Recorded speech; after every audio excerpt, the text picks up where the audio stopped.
Hello, good evening. এখন ঘড়িতে প্রায় 7টা 19 বাজে।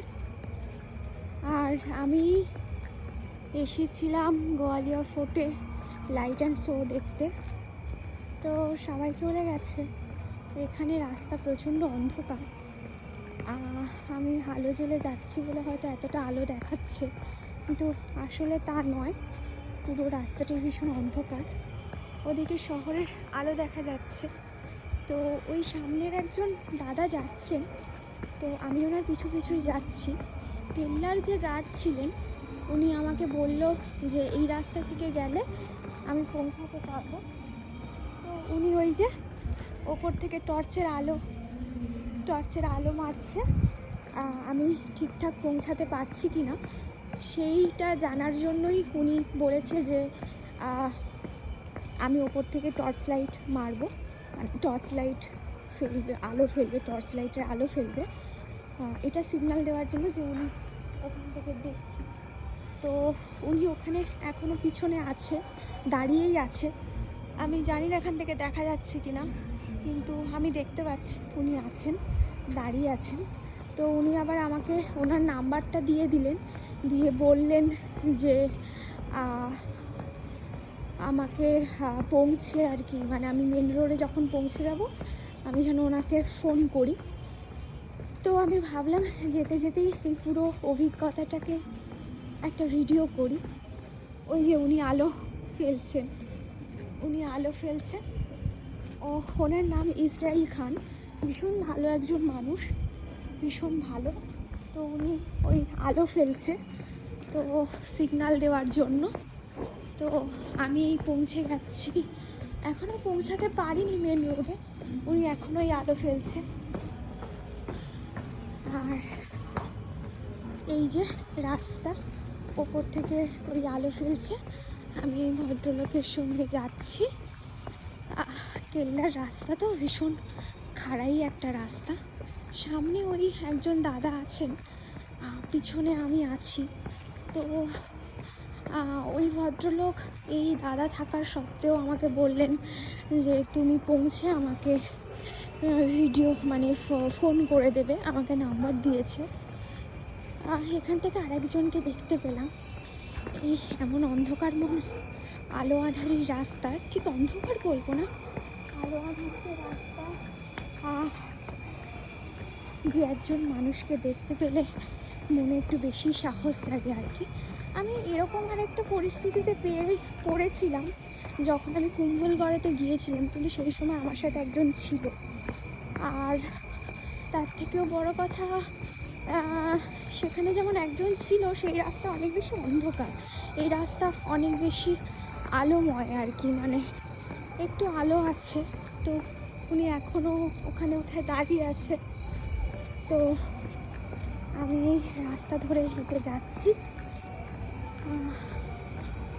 এই যে পাহাড়, কতটা মানে গলার ভয়েস এখানে কতটা শোনা যাচ্ছে আমি সত্যিই জানি না। তো এই যাচ্ছে, আর এই হলাম আমি যাচ্ছি হেঁটে হেঁটে টিং করে। এই যে আমি জানি না আমার পিছনে কতটুকু দেখা যাচ্ছে কি না। এটা আমি হেঁটে যাচ্ছি, এটা বোধহয় কোনো একটা ঠাকুরের মন্দির। বাবা, আমি তো প্রণাম করতে পারছি না, তাও একটু চাকমা প্রণাম করলাম। তো রাস্তা আরও অন্ধকার। এই দাদা দাঁড়িয়ে পড়েছে, জানি না দাদা দাঁড়িয়ে পড়লো কেন। প্রণাম করছেন, উনি আসছেন, আবার ভেজে আসছে। উনি বোধহয় স্থানীয় কোনো মানুষ, বুঝলেন তো। এই যে আবার অন্ধকার একটা জায়গা পাচ্ছি খানিকটা। এই অন্ধকার মানে আমার না আলো থাকলে অতটা ঠিক গায়ে লাগে না, কিন্তু এই অন্ধকার ব্যাপারটাতে না মানে আমার একটুখানি মানে আছে আর কি। যাই হোক, আসলে কি বলবো, জীবনের প্রতিটা পদেই তো আমরা এক একটা নতুন নতুন অভিজ্ঞতার সম্মুখীন হই। এই যে হেঁটে যাচ্ছি একা একা, কারোর ওপর নির্ভরশীল নই, বা এই যে আমার সেমন কোনো আশঙ্কাজনক কিছু হয়নি, আমি এই যে নিরাপদে হেঁটে যাচ্ছি।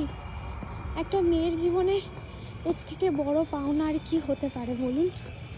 এই যে রাস্তা দেখতে পাচ্ছেন, আরও বেশি খাড়াই।